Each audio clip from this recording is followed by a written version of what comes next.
If we had more fabric, I should be making a little pillbox hat.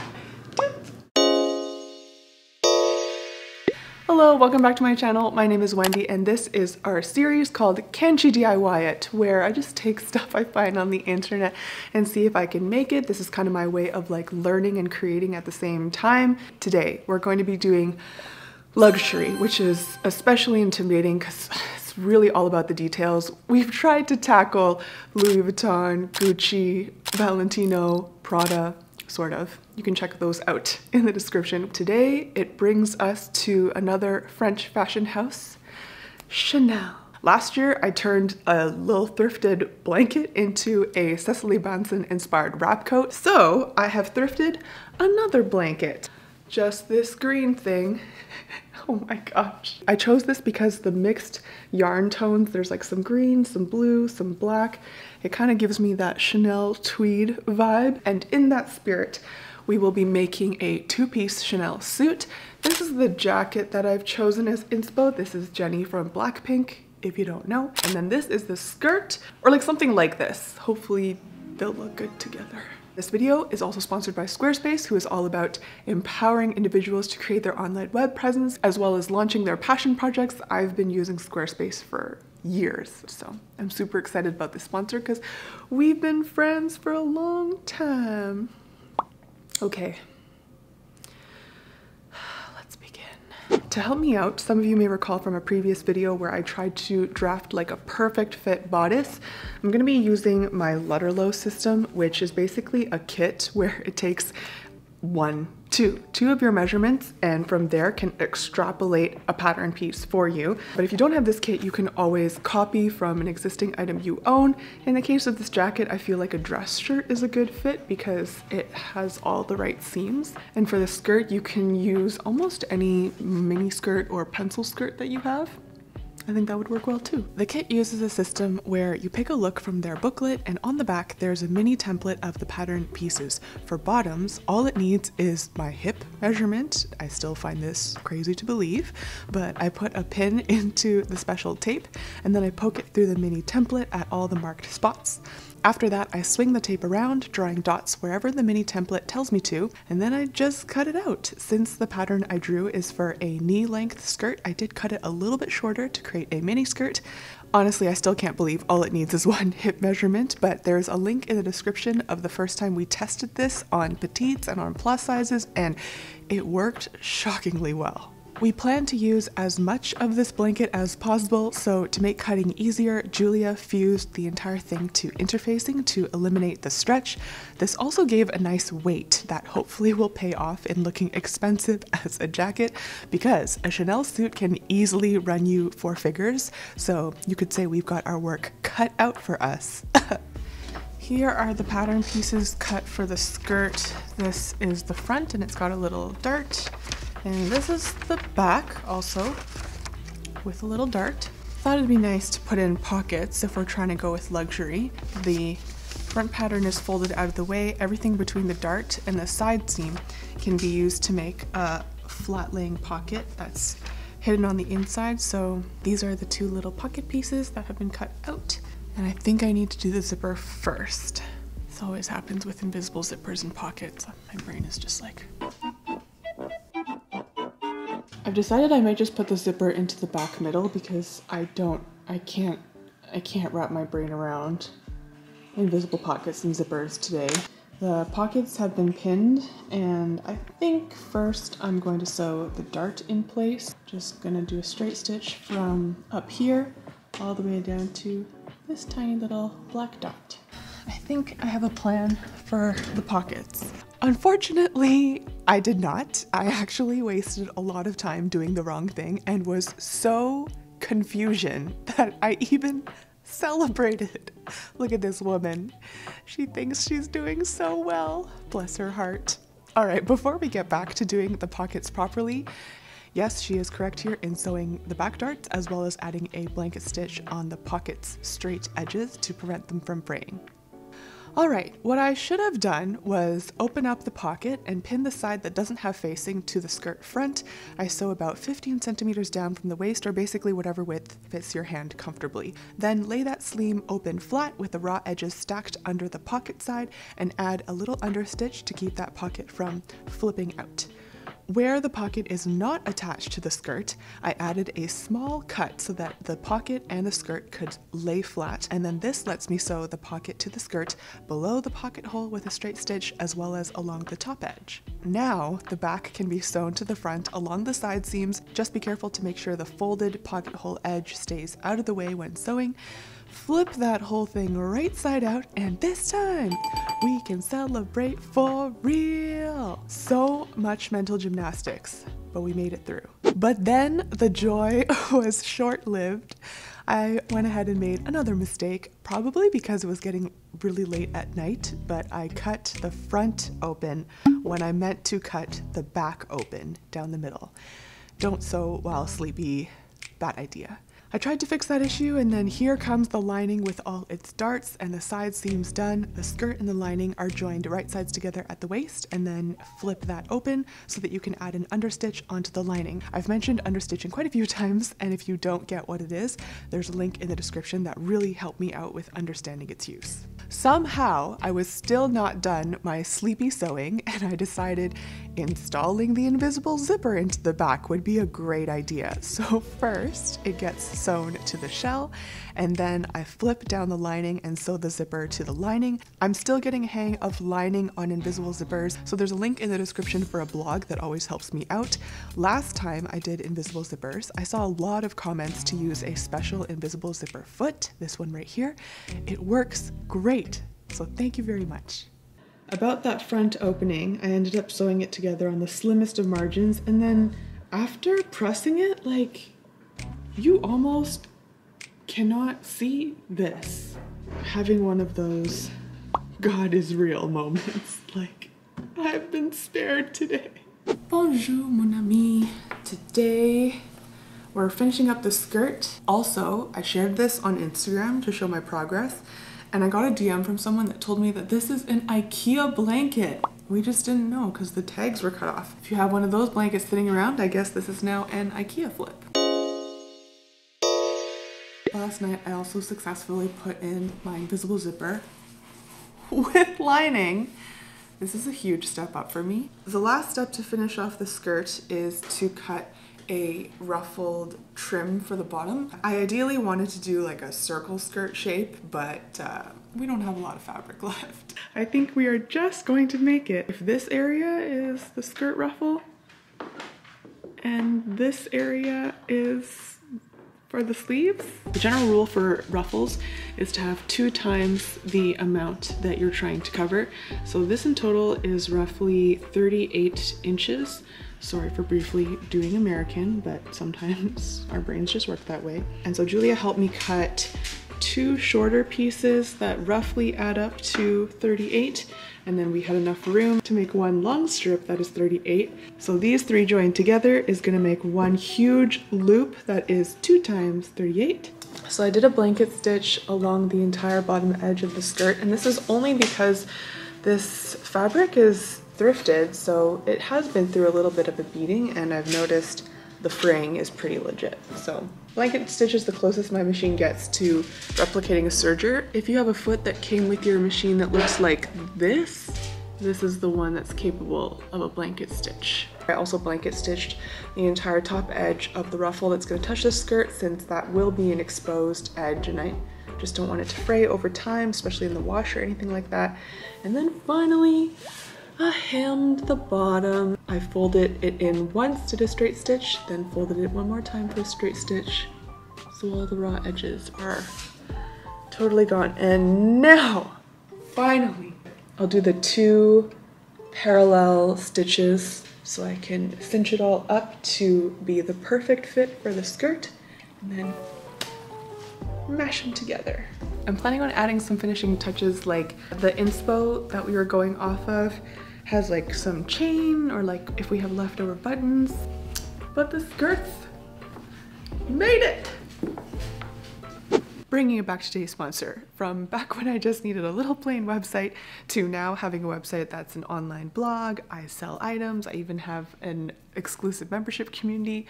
I've been doing it all on Squarespace the entire time. It really doesn't matter if you're just getting started or an established brand, Squarespace is an amazing choice. You can sell products and services, you could share your portfolio, you can let people book appointments with you online. All of that can be done on Squarespace, and it's super easy to use and it looks professional.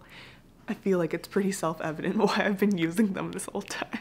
I can easily upload images, I import YouTube videos, and I can pull my latest Instagram posts here in the footer so visitors can always know what's new. Squarespace handles all the image scaling, so everything always looks good. If you're picky about it, you can choose where you'd like the center point so that you always get the crop that you want, and it does not matter if someone is looking on desktop or mobile, Squarespace knows how to adjust it so that it all stays clean. If you don't want to build from scratch, Squarespace also has these professional portfolio designs. You just pick the layouts that you like and you can drop in the images and galleries as you please. One last thing, you can add password protected pages so that you can share your work privately with clients. Just give them a little password to let them in. In my case, I actually use it to host an exclusive online community called Darlings. There's like a secret web page on my website. You need the new password every month to get into it.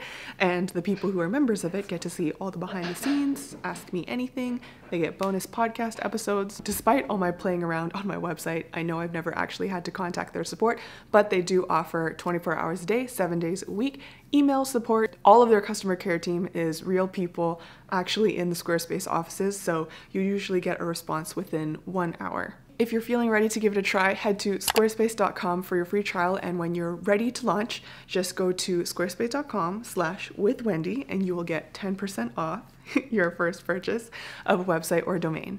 Thank you, Squarespace, for sponsoring and also for making my website possible. It is jacket time! So just like with the skirt, I used my Letterlow kit to draft a cropped jacket. With tops, all it needs is your bust measurement. Here is Julia helping me cut out the pieces. She's part of the reason I'm able to work faster and make more videos, so please give her some love. She's so great. Oh, this interfacing is kind of like woolen, and it just feels so good. The Letterlow kit produces all the pieces we need for the jacket, and so this here is the front. She's got a little dart up here at the top, as well as a smaller dart here down at the bottom to cinch it in a little bit. And then there's the back, has slightly smaller darts since the back typically doesn't have as much curvature as the front of the body, and this straight edge was cut along the fold so that it could just be one symmetrical piece. And it also produced a lovely little sleeve pattern.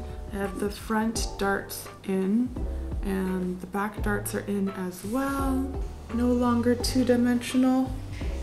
We've entered the three-dimensional. Usually it's good to give them a little press, so I'm gonna go do that. I know I've gotten many comments about how people love my teeny tiny iron, but just so you know, we have upgraded. Look at that. Utter destruction. To finish off assembling this jacket shell, I'm just bringing the shoulders of the back and the front right sides together right here, straight stitch, and then also bring the sides together, straight stitch, so that we'll basically have a vest that we can try on and see if it all fits.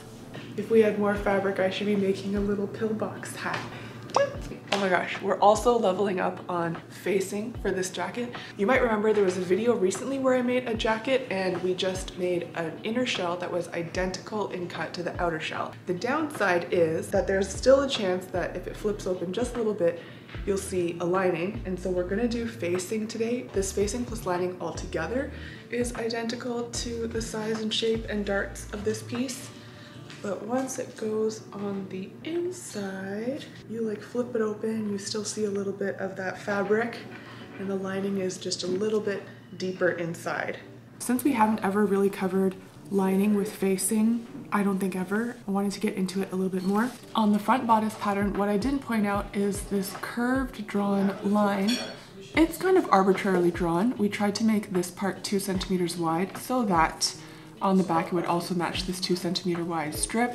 You still put the darts into the lining just like you do with the shell, Then the lining and the facing get sewn together with a straight stitch. And the last closer to make it look really nice is this little skinny stitch. This one's gonna go on the left. There's an identical but symmetrical one for the right.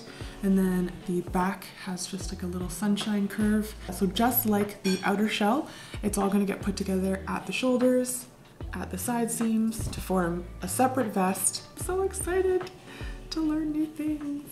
I can now sew the sleeves, straight edges together, straight stitch to turn them into a little tubie.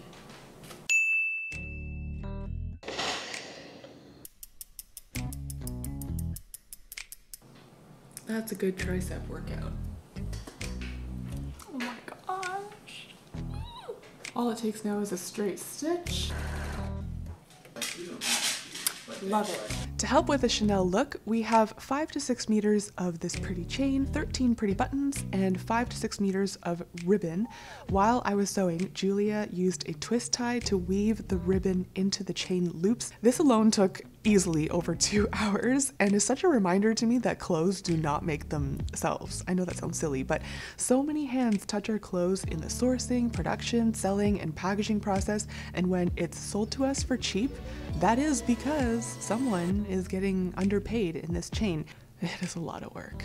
Which brings us to our first little embellishment. We're adding chest pockets. Julia helped cut this outer layer and a lining. The lip of the outer layer can be flipped inside out to add 2 little small straight stitches. Once it flips back, it neatly hides away the raw edges from the pocket opening. Julia's been working so hard on putting the ribbon through the chain. It's just, I'm gonna work on pockets. This is where the pockets stand right now. Look how clean they are from the front.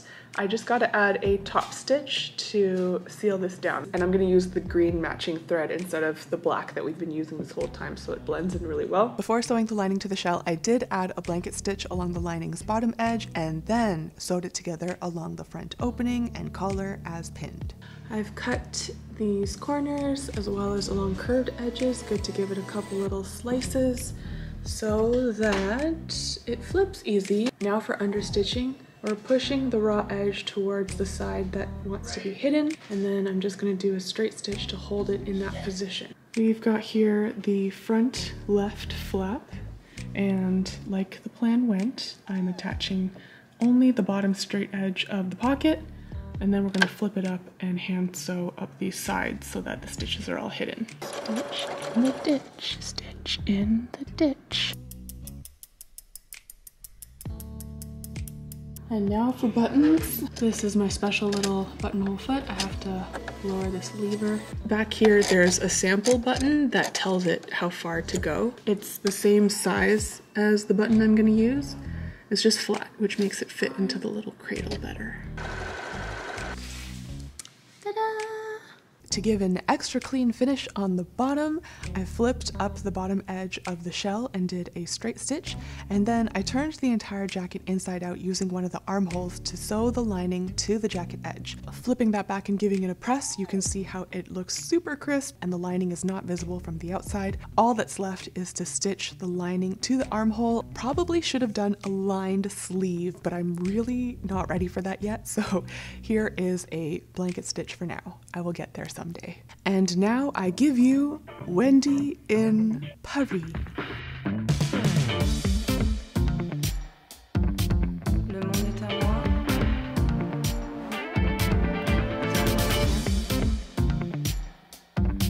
Le monde est à moi.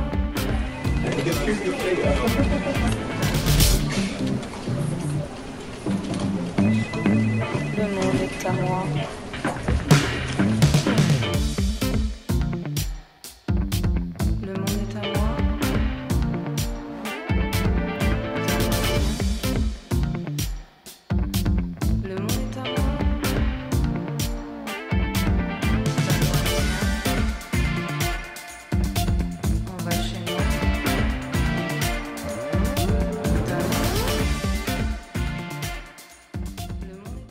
Okay, I will put more photos on my Instagram.